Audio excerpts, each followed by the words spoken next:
Nesta noite, queria que você fechasse seus olhos ao Senhor e vamos orar a Deus, né? Hoje, terça-feira, graças a Deus, nós estamos aqui, o mundo comemora, né, o carnaval e nós comemoramos a vida de Cristo, né? É para isso que nós estamos nos preparando todos os dias. Senhor, meu Deus, meu Pai, em nome de Jesus Cristo, nesta noite, Deus, estamos aqui, Deus, reunidos na Tua presença, Deus, para clamar ao Senhor, para buscar a Tua palavra, buscar o Teu poder, buscar, Deus, a comunhão para com o Senhor, para que nesta noite, Deus, sejamos mais uma vez, Senhor, agraciado, tocado pelo Espírito Santo de Deus, que o Espírito Santo de Deus nesta noite, Deus, possa morar para a nossa vida mais uma vez, Deus, e que nós possamos, Deus, nos alimentar da Tua santa palavra, desta comunhão, Deus, para com o Senhor, Deus. Gratidão ao Senhor, Deus, pelo dia chamado hoje, Deus, por esta oportunidade, aonde louvamos, oramos, Deus, e agora, Deus, vamos receber agora a mensagem de paz, de alegria, de transformação, de comunhão, Deus. Então, nesta noite, Deus, em nome de Jesus Cristo, ó Pai, perdoa nossas falhas, perdoa nossos pecados cometidos, Jesus Cristo, mas que nós possamos, Deus, cada dia mais ser disciplinados, Senhor, em nome de Jesus Cristo, para que quando o Senhor vir buscar a Tua igreja, que somos nós, estejamos preparados, Senhor. E nesta noite, Deus, o alimento é fresquinho, Deus. Que esse alimento nesta noite, Deus, venha, Deus, fazer efeito, venha trazer transformação na nossa vida, Deus. Pois sem a Tua palavra, Deus, nós somos nada, necessitando, Pai, desta palavra, Deus. Pois somente a Tua palavra, Deus, é o alimento, Pai, que nós precisamos para nos manter de pé. Abençoe mais uma vez toda aqui nesta noite, Deus. E que nós possamos agora, Deus, receber a Tua mensagem, Deus. A mensagem, Deus, que vai transformar. A mensagem, Deus, que vai abençoar. Então, que nessa noite, Pai, abençoe a Tua serva, Deus, que venha nos trazer a mensagem de paz, de alegria e de comunhão com o nosso Senhor Jesus Cristo, Pai. Nós te pedimos e agradecemos em nome de Jesus. Amém. Glória a Deus, glória a Deus. Salve a igreja na paz do Senhor. Amém. Irmãos, abra sua Bíblia no livro de Isaías, capítulo 40, nós vamos ler a partir do verso 28, Isaías 40, do 28 ao 31, glória a Deus.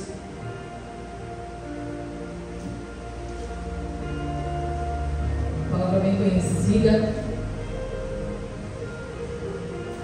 Quem achou diz amém. Do 28 ao 31. Amém? Diz assim: não sabes, não ouviste, que o eterno Deus, o Senhor, o Criador dos fins da terra, nem se cansa, nem se fatiga, é insondável o seu entendimento, dá força ao cansado e multiplica as forças ao que não tem nenhum vigor. Os jovens se cansarão e se fatigarão, e os moços certamente cairão, mas os que esperam no Senhor renovarão as forças, subirão com asas como águias, correrão e não se cansarão, caminharão e não se fatigarão. Amém? Glória a Deus, né? Essa é uma palavra bem conhecida no nosso meio. Livro de Isaías, a partir do capítulo 6, ele aponta para o Messias, né? Para Jesus Cristo. Nós sabemos que Isaías ele foi, né, o profeta messiânico, aquele que falou sobre a vinda de Jesus. E ele está pregando aqui, irmãos, no cenário de cativeiro, amém? No cenário de cativeiro babilônico, né? Os representantes de Jerusalém, de Israel, eles foram levados para a Babilônia. E por que Deus permitiu esse cativeiro? Para dar uma lição ao povo, para disciplinar o povo. É necessário Deus nos disciplinar em alguns momentos para que a gente possa se voltar a Ele. Mas Deus, Ele sempre levanta o quê? O consolo. Deus, Ele dá, irmãos, ali a disciplina, né? O castigo, entre aspas, né? Mas Ele também envia o quê? O consolo. Então, o profeta Isaías, ele é levantado para trazer esse consolo ao povo, para trazer uma promessa. E que promessa é essa? Uma promessa de livramento, né? Ele está dizendo: olha, vocês estão na Babilônia, mas se vocês se voltarem a mim, eu sou o Deus do livramento. E nós estamos nessa Babilônia, irmãos. Nós vivemos nessa Babilônia. A Babilônia representa o mundo, né? Representa as práticas do mundo. Tudo que é anticristo, tudo que é anti-Deus está na Babilônia. Todo conteúdo contra Deus, anticristo, a Babilônia possuía. E não é diferente nos dias de hoje. Nós estamos nessa Babilônia, porém nós somos livres, aleluia. Se nós nos voltarmos a Deus, Ele nos dá o que? Uma promessa de livramento. Então Deus levanta o profeta Isaías nesse cenário de cativeiro para falar assim: olha, consolai o meu povo, diz o vosso Deus. E ele fala para Isaías falar benignamente a Jerusalém. Essa palavra benignamente é falar carinhosamente ou falar com o coração. Sabe quando você vai falar com alguém carinhosamente, né? Delicadamente ou com o coração? Então aqui Deus está trazendo um consolo àquele povo que já estava ali sofrendo, estava doente, né? Estava ali, irmãos, fora da comunhão, porque Deus, Ele sempre vai, irmãos, se levantar para tentar restabelecer a comunhão com o seu povo. O tempo todo Deus, Ele busca restabelecer a comunhão do homem com Deus, do Criador com a criatura. Então ele fala: olha, fala ao povo de Jerusalém que a sua milícia, a sua guerra já é acabada. Por quê? Porque essa iniquidade aí já está espiada, né? Já foi espiada e já recebeu em dobro da mão do Senhor por todos os seus pecados. Aqui a primeira interpretação que a gente vê aqui é que Deus levanta o profeta Isaías para trazer a promessa de livramento e para dizer que Deus iria preparar alguma forma de livrar o povo da Babilônia. A segunda interpretação aponta para o Messias, para Jesus, porque Ele é a expiação pelos nossos pecados. Ele é aquele que veio colocar fim à nossa guerra. Olha, a sua milícia é acabada, aqui ó, capítulo 2. Por quê? Porque o povo estava em guerra, não com os inimigos da terra, mas em guerra com o próprio Deus. E o que a Bíblia diz? O que o próprio profeta Isaías diz? Que Ele é o príncipe da paz. E por que Jesus é o príncipe da paz? Porque Ele veio estabelecer a paz do homem com Deus. Então aqui, aquele povo de Israel é um povo de promessa, né? É um povo que está debaixo da promessa de Deus. Nós somos o povo de Deus, estamos debaixo dessa promessa. Então Isaías veio para profetizar a vinda do Messias. Jesus veio e Ele veio para trazer a paz. Agora nós já conhecemos Jesus. Jesus já morreu na cruz, já levou os nossos pecados. Hoje a Bíblia diz que foi para a liberdade que Ele nos libertou. Nós vivemos já esse livramento, esse consolo, porém nós sabemos que Ele vai voltar. Glória a Deus, aleluia. Existe a segunda vinda do Messias. E agora Ele vai vir não para restabelecer um pacto, uma aliança, porque Ele já fez isso. Agora Ele vai vir para julgar as nações, né? Ele vai vir com a espada. Ele vai vir com a espada afiada saindo da sua boca, né? Ele vem agora para julgar as nações. Então, na antiga aliança, o povo tinha esperança, a promessa do Messias, e por conta dessa promessa, Deus precisava livrar o povo. Deus precisava trazer o povo de Israel de volta para Jerusalém, para que se cumprisse essa promessa. Agora o Senhor está lutando também para nos dar o livramento dentro da Babilônia. E de que forma o Senhor está lutando? Para que o povo se volte a Jerusalém, se volte a Ele. Agora não é a Jerusalém, a capital de Israel, mas sim a Jerusalém eterna, o céu. cidade santa, aleluia. E de que forma, irmãos, nós podemos cooperar com Deus? De que maneira nós vamos ser os cooperadores? Porque nós estamos na casa de Deus, mas existem muitas pessoas que estão fora da casa de Deus.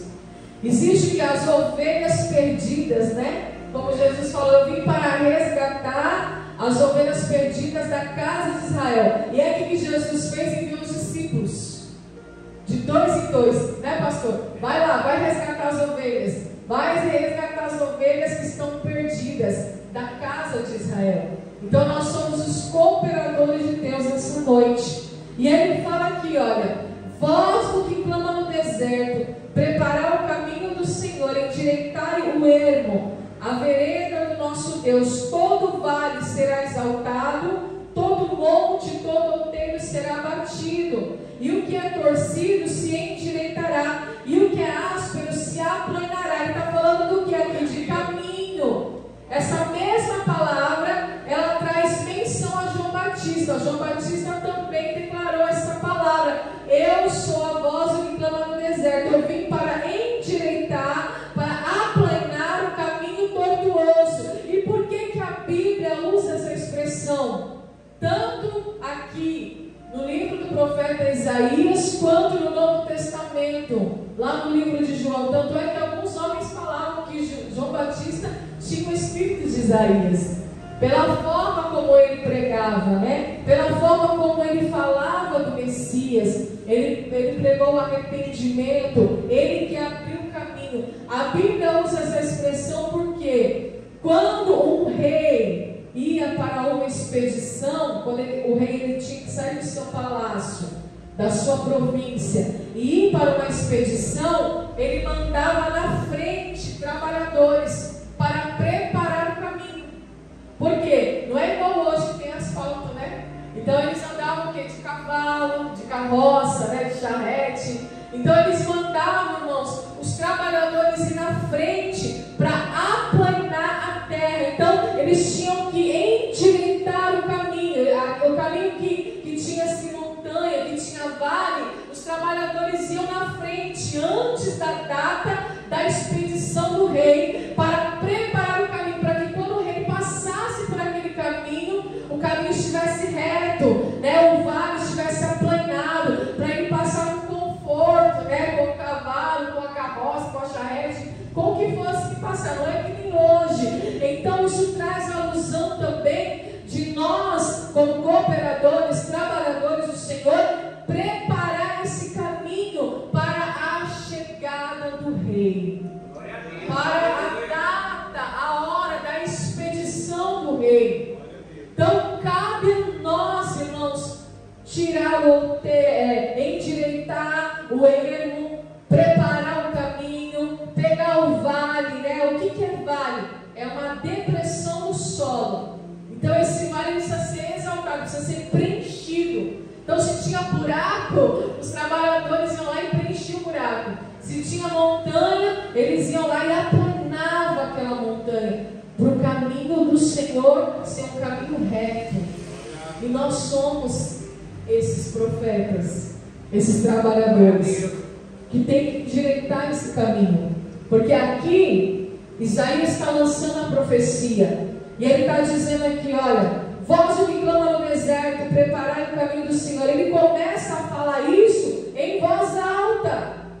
Ele começa a falar isso em alto e bom som. Ele diz: o que é torcido se endireitará, o que é áspero se aplanará. Então o Rei da glória, o Rei dos reis, o Senhor dos senhores, ele vai vir quando o evangelho for pregado a toda criatura.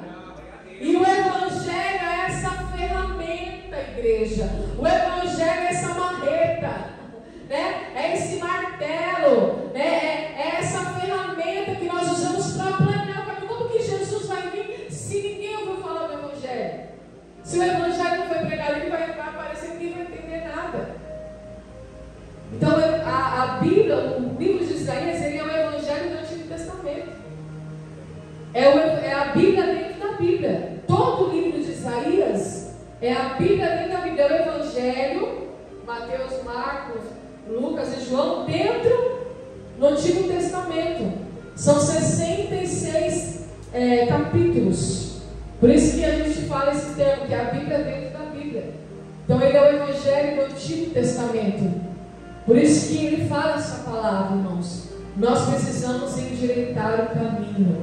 Nós precisamos pregar o Evangelho a tempo e a fora de tempo. Nós precisamos fazer isso. Olha, e quando isso acontecer, a glória do Senhor se manifestará e toda a carne juntamente haverá, pois a boca do Senhor o disse. Uma voz exclama e alguém diz: o que hei de clamar? Olha só, ele fala o que é para ser pregado. Deus, ele não vai soltar a gente para endireitar o caminho, para exaltar o vale, para aplainar o caminho, sem dar a palavra que precisa ser pregada. O que nós precisamos clamar? Está escrito aqui, irmãos. O que João Batista clamava? Arrependei-vos, porque é chegado o reino dos céus, não era isso? E ele apontava, ele denunciava o pecado das pessoas. E ele falava: é tempo de se arrepender, porque se houver arrependimento, haverá remissão. O que é remissão? É pagamento. É pagar. Vai vir o que vai pagar. Se você se arrepende, o que acontece? Há uma remissão, há um pagamento. Porque há um reconhecimento. O que é arrependimento? Reconhecimento de dívida. Reconhecimento de dívida. Quando eu me arrependo, eu reconheço que eu estou em dívida, eu tenho um débito. Então eu só preciso reconhecer o débito, e aí Jesus vem e paga a dívida. Aleluia. A palavra remir ou remissão é pagamento. Então João Batista pregava isso. E aqui, irmãos, no capítulo 40, ele fala assim: olha, o que hei de clamar? O profeta fala. E ele fala, Deus responde: você vai falar, você vai pregar que toda carne é erva e toda sua beleza é como a flor do campo. Ou seja, a vida humana é breve. Você vai pregar sobre a brevidade da vida. Que hoje nós estamos aqui, mas amanhã nós não sabemos se vamos estar aqui. Não sabemos o nosso amanhã. Por isso a necessidade de arrependimento é hoje. Por isso que o dia da salvação é hoje. Aleluia. Porque o arrependimento gera salvação. Então o profeta foi levantado para falar para o povo que está na Babilônia. Eles estão em cativeiro. Precisa ter um arrependimento. Eu estou aqui, o profeta se levanta, é a voz que veio para pregar o Evangelho, para endireitar o caminho, para a chegada do Rei, aleluia, daquele que vai vir com o decreto final, com a decisão final. É o Rei, a autoridade, aleluia. Então ele está falando aqui, o que é para pregar? Prega sobre a brevidade da vida. A vida é breve. Nós não podemos viver como se o amanhã não existisse, como se a morte não fosse chegar. E aí ele dá um exemplo, ele fala: seca-se a erva e cai a flor, soprando nela o Espírito do Senhor. Por quê? O que nós sabemos, irmãos? Que quando nós morremos, a carne volta para a terra, para o pó, e o Espírito volta para o Senhor. E a alma, para onde vai, né? Depende das nossas atitudes, dos nossos atos. Seca-se a erva e cai a flor, porém a palavra do nosso Deus subsiste, permanece eternamente. O homem é passageiro. O homem, a glória do homem acaba. O homem tem prazo de validade, mas a palavra que está sendo pregada não. Essa permanece eternamente. Então essa é a verdadeira pregação, esse é o verdadeiro evangelismo. É avisar, é ser uma trombeta de Deus, né? É ser um aviso de Deus, avisar: olha, a sua vida é breve, entrega a tua vida para Jesus, é aplanar, endireitar o caminho, porque o Rei virá, ele vai voltar, o Rei está voltando.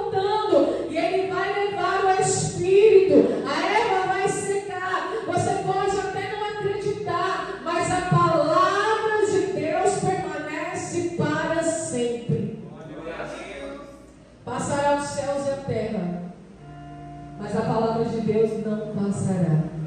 Aleluia. Essa palavra, igreja, é fiel e verdadeira, e ela é digna de toda aceitação. Aleluia. E aí ele pede para anunciar as boas novas. Sobe ao alto monte, ó Jerusalém, e anuncia as boas novas. Levanta a tua voz fortemente, não temas, e diz à cidade de Judá: eis que aqui está o vosso Deus, o vosso Salvador. A Babilônia, ela ficava distante de Judá. Isso fala da nossa vida espiritual. Judá, Jerusalém, Babilônia. O quão distante nós estamos de Jerusalém, o quão distante nós estamos de Judá. E Jerusalém para nós hoje não é a capital de Israel, é a cidade santa. Aleluia. É o nosso lar eterno. Nós estamos aqui no mundo, e o mundo é opressor. Quem viu aí o carnaval? Como foi os desfiles? Claro que não estou aqui aconselhando ninguém a assistir, mas a gente vê uns pedaços, né? Que o povo publica. O ritual satânico, né? Não é cultura, é muito além de cultura. São portais abertos, irmãos, no mundo espiritual. E eu até vim falando com o pastor no carro, eu falei: pode se preparar, porque agora vem a consequência. Vem portais abertos. Agora nós temos o que? Que nos revestir em jejum e oração, e pedir misericórdia, porque mesmo lá tem pessoas que têm promessa. Mesmo lá naquela Babilônia, quantas milhões de pessoas ali, tanto em São Paulo, quanto no Rio de Janeiro, quanto na Bahia, tem promessa. É a mesma coisa desse povo aqui. É um povo que tem promessa, mas está na Babilônia. Então nós temos que preparar, igreja, o caminho para o Senhor. Nós não podemos fugir dessa responsabilidade. Deus não te salvou, não me salvou apenas para o nosso bel prazer, ou somente para eu e você desfrutarmos da vida eterna. Deus nos salvou com propósito, de proclamar as boas novas, de sermos discípulos do Senhor. Então ele está falando aqui, olha, proclame, fale bem alto: eis aqui o teu Deus, e ele virá com poder, o seu braço dominará por ele. Ou seja, quando a Bíblia fala do braço do Senhor, a Bíblia está falando de salvação. É de salvação. A palavra hoje é salvação. É isso que o mundo precisa, porque muitos estão perecendo, vão descer a cova, perecendo. Mas nós estamos aqui, igreja, ouvindo a palavra para colocar em prática lá fora, para preparar o terreno, para endireitar os caminhos com a pregação do Evangelho. Aleluia. E aí ele fala aqui, ó, e eis que o seu galardão está com ele, o seu salário diante da sua face. Ele vai apacentar o seu rebanho como um pastor, e entre os seus braços recolherá os cordeirinhos e levará no seu regaço. As que amamentam guiará suavemente. Então ele está falando aqui do amor de Deus, do cuidado de Deus, da proteção de Deus, do plano de Deus de salvação. Ele deseja resgatar as ovelhas perdidas. E cabe a nós, irmãos, ovelhas que estão no pasto do Senhor, que estão no rebanho do Senhor, cooperar com o Senhor para o encontro dessas ovelhas. Tem ovelha perdida, e é uma ovelha legítima, ovelha que o Senhor ama, que Ele deseja trazer nos seus braços. Está escrito aqui. E aí ele fala, agora ele vai falar do seu poder no 12. Olha o quão poderoso ele é. Quem mediu na concha da sua mão as águas, e tomou a medida dos céus aos palmos, e recolheu numa medida o pó da terra, e pesou os montes com peso e os outeiros em balanças. Aqui ele está falando do seu poder, da sua grandeza. Então por que Deus está revelando a Israel e ao profeta o seu poder? Para que o povo não tema, não venha ter medo. reprimer o mal, o maligno, as trevas espirituais, porque Ele é soberano. Ele está revelando a sua grandeza. Olha, quem mediu com a sua concha, né? Na concha de sua mão, as águas da terra. Então ele está falando que Ele é maior do que a sua própria criação. Ele é maior do que tudo aquilo que Ele criou, aleluia. Mas ainda assim sendo grande, Ele deseja que eu e você sejamos os seus cooperadores. Porque Ele não faz nada por força nem por violência. É pelo Espírito. É o amor ele precisa ser genuíno e a fé precisa ser verdadeira. Não é por imponência, Ele não vai impor.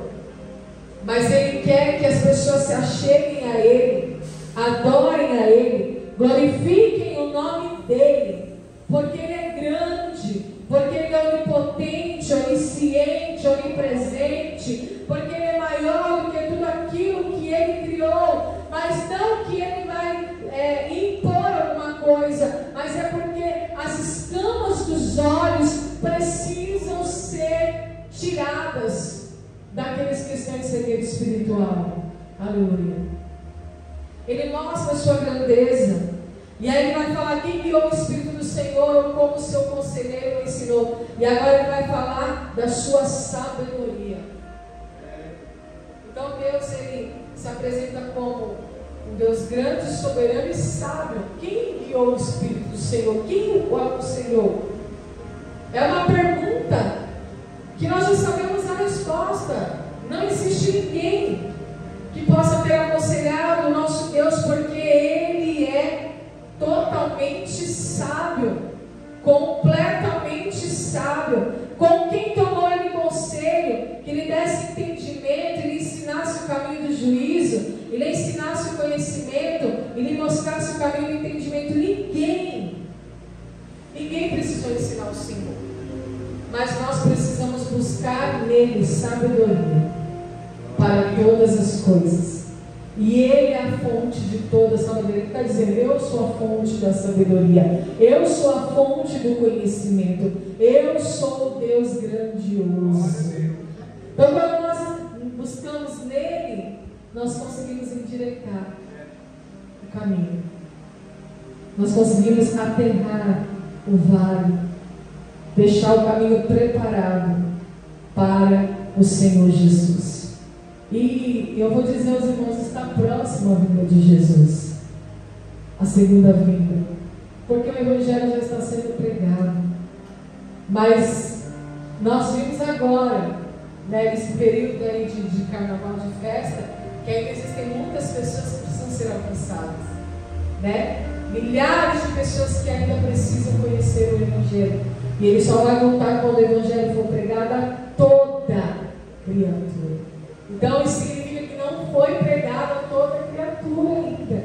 Nós podemos apressar a volta de Jesus. E o que é para ser pregado? Sobre a brevidade da vida, aleluia. Que o homem é como uma erva que de manhã floresce, à tarde seca e murcha, aleluia. Essa é a pregação que nós devemos falar. E olha que esse livro, ele foi escrito 700 anos antes do nascimento de Jesus. E ele é tão atual, né, como as notícias de amanhã. Olha como é atual. Glória a Deus. E agora, irmãos, ele vai falar o que ele pensa das nações. Eis que as nações são consideradas por ele como a gota de um balde, como um pó miúdo das balanças. Eis que ele levanta as ilhas como uma coisa pequeníssima. Ou seja, Deus está declarando: se eu colocar apenas o dedinho, hein? Não é nem a mão, não precisa nem descer, é o dedinho. Acabou para as nações, acabou para os povos, né? Ele pode mover uma coisa pequenininha. Então, as nações, elas são consideradas como nada perante ele. Elas consideram menos do que nada, como uma coisa vã. E as nações, elas se engrandecem, elas se acham poderosas. Ele está falando que a Babilônia para mim não é nada. Eu consigo que a Babilônia era uma nação poderosa, tanto em questões militares, em questões econômicas. Era uma cidade super desenvolvida. Mas para ele, o que ele fala? Para mim é como uma gota de água no balde. É uma coisa vã. É menor do que nada, é menos do que nada. Essa Babilônia aí, eu destruo ela em 1 segundo. É isso que Deus está falando, aleluia. Né? Só que não é isso que Ele quer fazer. Ele quer restaurar, Ele quer salvar, Ele quer libertar, Ele quer redimir o pecador. Glória a Deus. Então Ele começa a mostrar o seu poder. E Ele vai falar: o artífice funde a imagem, e o ourives a cobre de ouro, e forja para ele cadeiras de prata. O empobrecido, que não pode oferecer tanto, escolhe a madeira que não se apodrece. O artífice sábio busca para gravar uma imagem que não se pode mover. Eles começam a levantar deuses. Quem tem dinheiro levanta de cobre e de ouro. Aquele que é mais pobre levanta de madeira. Mas tem o mesmo significado: a idolatria no coração. E o que é o carnaval? Adoração a deuses, né? A carne, a festa da carne. Então ele está falando aqui, olha, essa nação, ela adora imagens que não se pode mover, que o artífice funde, né? O homem que tem essa habilidade, ele vai lá e funde a imagem, né? Ele faz uma imagem feita pelo homem. Olha só o tamanho da cegueira espiritual.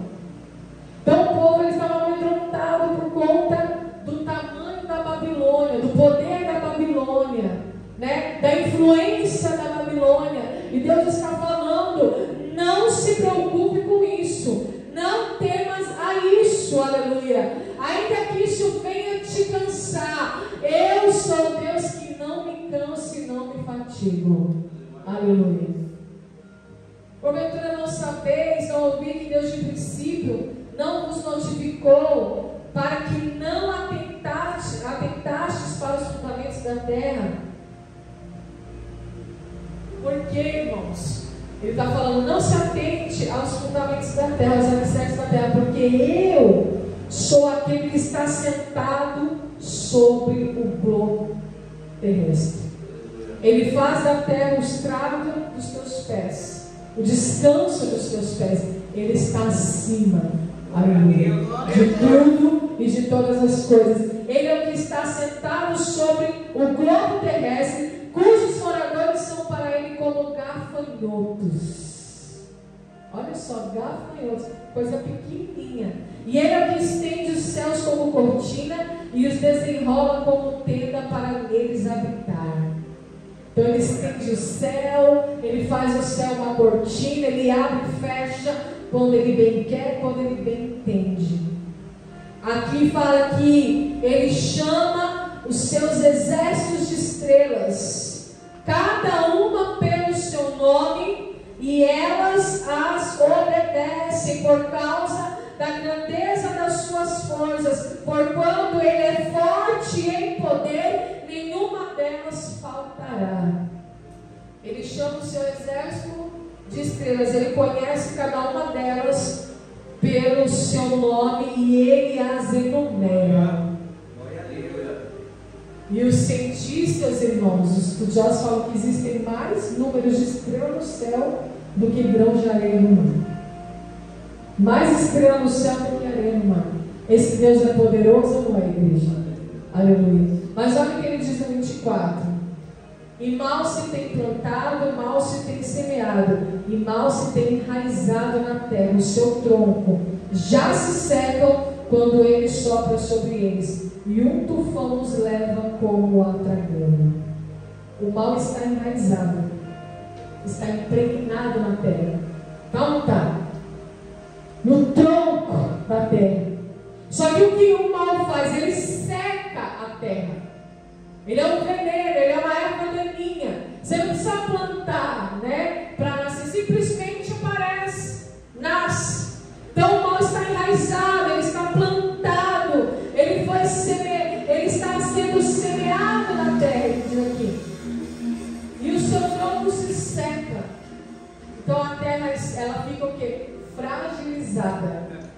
Por causa do mal, da iniquidade.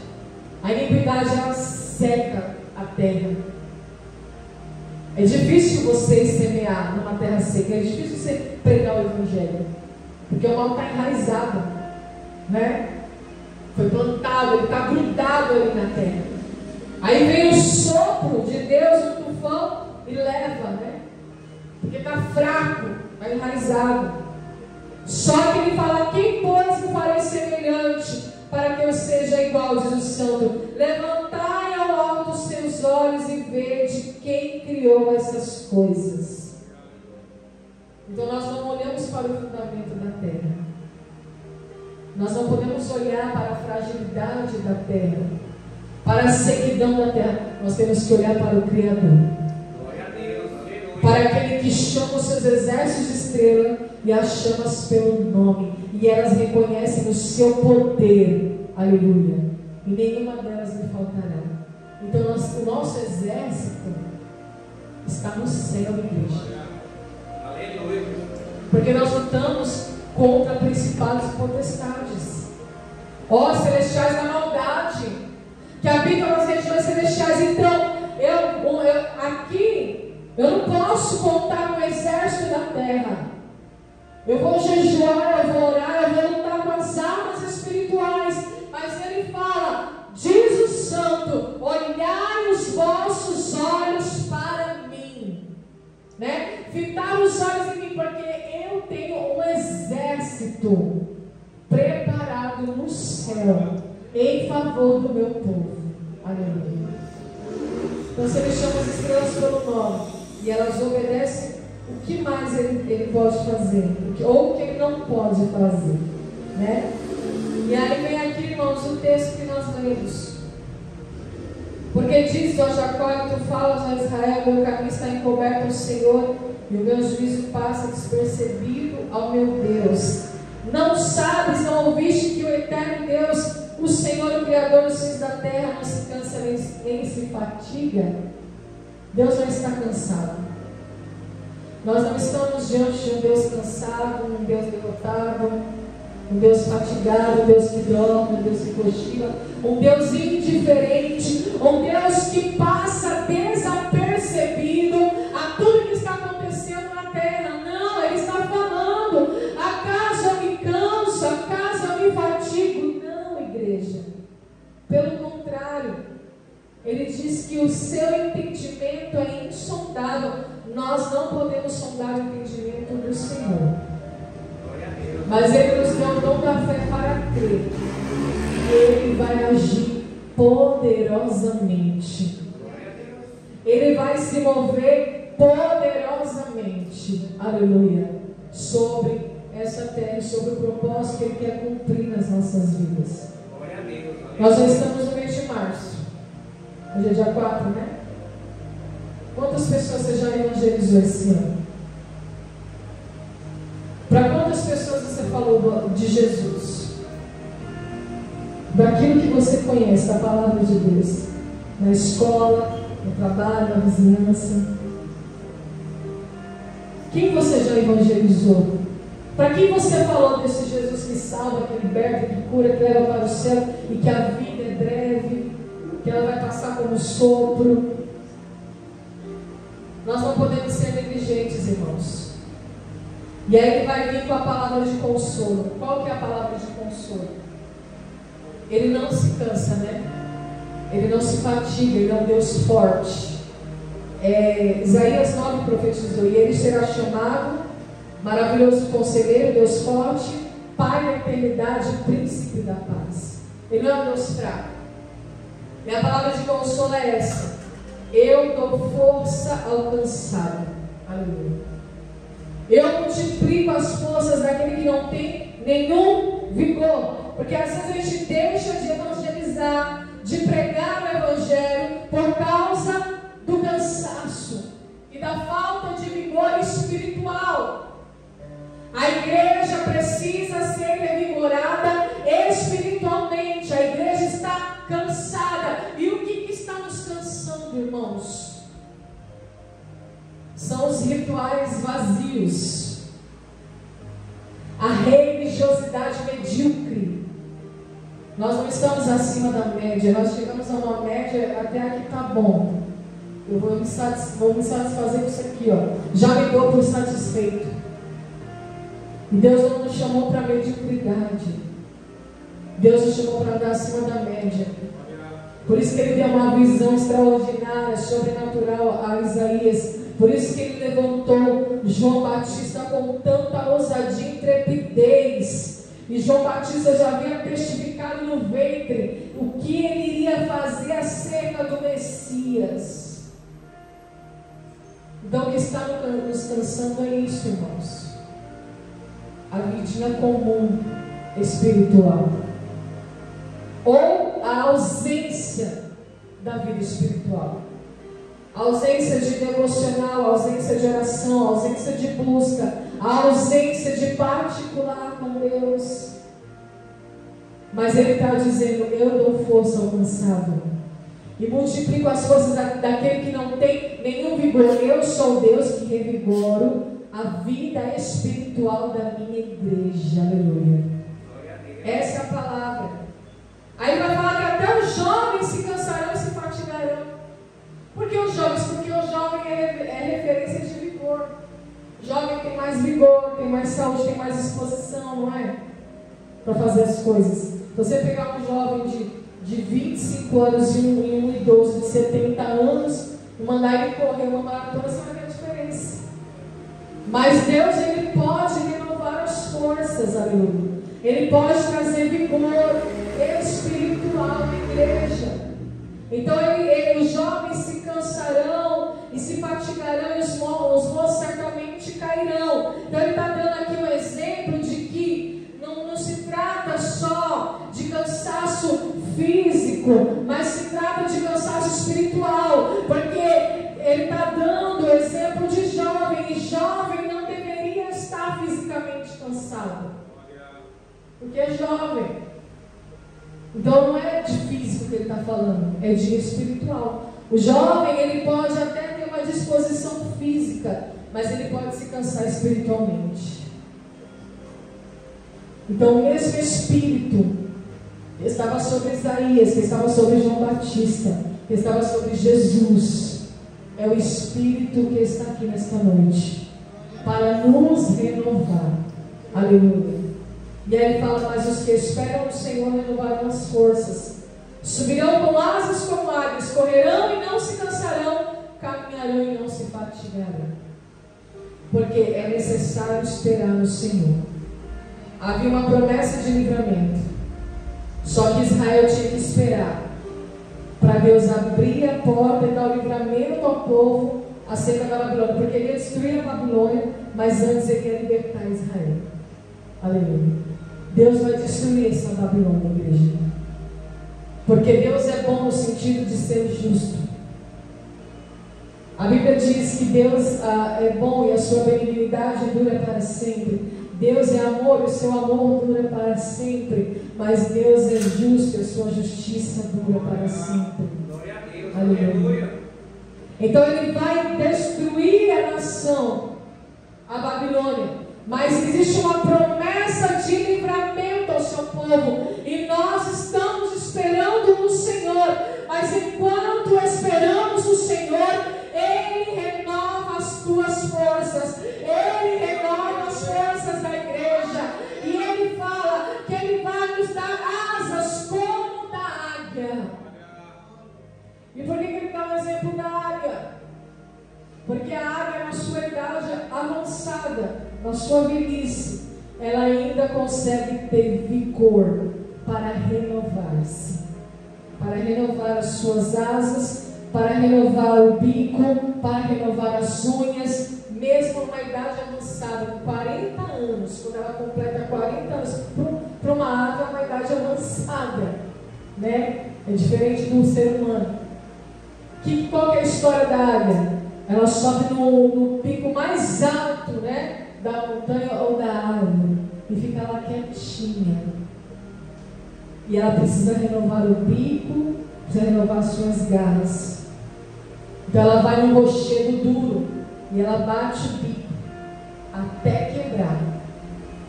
E aí eu acho que antes de quebrar o bico, ela arranca as garras primeiro, né? Para nascer novas garras. Depois ela quebra o bico. E é um processo doloroso, igreja. Aleluia. Para nascer um novo bico, para ela continuar caçando e viver aí mais 40 anos. Então ela encontra vigor, força. Por isso que ele está falando: os que esperam no Senhor renovarão as suas forças. Por que as minhas forças não são renovadas? Porque talvez eu estou esperando no homem, talvez eu estou esperando nas minhas habilidades, talvez eu estou esperando na minha vida financeira, nos meus recursos, e eu não estou esperando no Senhor. Mas existe uma promessa de livramento, aleluia, para o povo de Deus. E o Senhor me fala nesta noite: espere em mim. E quando a gente não sabe esperar no Senhor, a nossa alma se abate. É um salmo que diz, né? Ó, porque está abatida a minha alma. Espera em mim, diz o Senhor. E espera no Senhor, né? O salmista está falando com a tua alma. Ó, minha alma, porque se abate, porque está abatida. Espera em Deus, aleluia. Porque quem espera em Deus o louvará. Pois eu ainda o louvarei. Glória a Deus. Aleluia, Jesus. E aí ele fala que a gente vai correr, não vai se cansar, vai caminhar e não vai se fatigar, porque as nossas forças foram renovadas. Aleluia. Nós estamos, irmãos, vivendo tempos difíceis. E nós precisamos correr contra o tempo. Por causa, muitas vezes, da nossa negligência, o mal tem ganhado espaço. O mal está impregnado na terra. Mas ainda assim, nós temos esperança no Senhor, aleluia. Naquele que é grande, naquele que é onipotente, onisciente, onipresente, e naquele que pode todas as coisas. Então, a partir de hoje, igreja, pregue o Evangelho, aleluia. Fale de Cristo, fale do amor de Deus, enquanto ainda é tempo. Isaías 55 diz: buscai o Senhor enquanto se pode achar, invocai-o enquanto ele ainda está perto. Amém? Glória a Deus. Agradeço a oportunidade de fazer um pastor. Vamos pegar essa noite, vamos orar e agradecer a Deus. E eu disse que Jesus ele veio preparar o caminho para nós, né? Veio preparar o caminho para nós. E hoje é o contrário, hoje ele preparou o caminho para ele, né? Só que está seu caminho diante dele, né? O caminho que ele preparou para mim, para você bom. Aí agora ele está voltando, mas ele quer que eu e você prepare o caminho para ele. Então, esta noite, prepare o caminho, né? Verdade. E tudo que o homem fizer nessa terra, ele vai pagar o preço, na verdade. Tanto ele, o homem, como os capirotos, né? O ferro, né? Porque quando a Eva pegou, os três pagou o preço. O capiroto, Adão e Eva. E a mesma coisa que o homem faz aqui na terra, o inferno paga o preço, o homem paga o preço. E eu entendo, irmãos, que Deus está sempre alentando o homem, de qualquer maneira, tanto aquele que está na macumba, aquele que está na feitiçaria, mas Deus está sempre alertando por quê? Porque Deus não quer a derrota do homem, não fracasso do homem, mas o homem, por sua desobediência, aí Deus espera, né? Então, agora, nesse momento agora, nesse final de festa agora, do carnaval agora, o preço não vou pagar, eles vão pagar, porque você sabe, né, Deus, mas aquele que está fora da igreja, não dá o preço, verdade? Então é isso. Estando com Deus, nós temos a garantia, sem Deus, paga o preço. Então que nesta noite você esteja sempre, né, prepare sempre o seu caminho, né? E como que está o seu caminho diante de Deus hoje, né? Então é isso. Há uma jornada nesta noite, o Senhor quer um caminho preparado.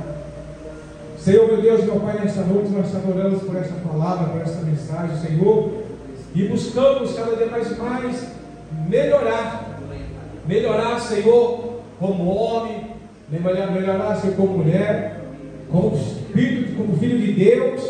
Enfim, Deus, tem uma vida de santidade, uma vida de obediência, Deus, pois é melhor obedecer do que sacrificar, Senhor. Quantas pessoas hoje, Pai, estão se sacrificando, Deus, e não obedecendo a tua santa palavra. mas que nesta noite, Pai, sendo aqui, Deus, com posse de vitória através desta palavra que foi ministrada em nossos corações, Deus. Eu venho também nesta noite também nos apresentar aqui do nosso pastor Exídio, Pai, a vida, Pai, dos obreiros nesta noite, nessa igreja, esse ministério, Senhor, a vida, Pai, da nossa irmã Elza, do seu esposo, Pai, que se encontra aí, Deus, enfermo, Deus, só que nós continuamos orando, Pai, acreditando dentro da recuperação do teu servo, Deus. Senhor, que nesta noite, Pai, nos dá uma noite de descanso, uma volta para a nossa casa, debaixo da tua presença, Pai. Amanhã, Deus, quarta-feira, um dia de comunhão com o Senhor também, Deus. Guarda, Senhor, a entrada e a saída, Pai, dos nossos irmãos, dos nossos filhos, Deus. E que nós possamos nesta noite, Pai, receber a semente, Deus.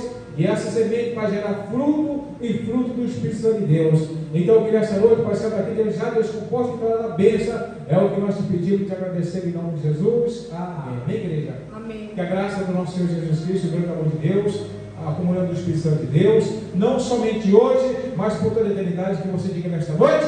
Amém. Deus abençoe.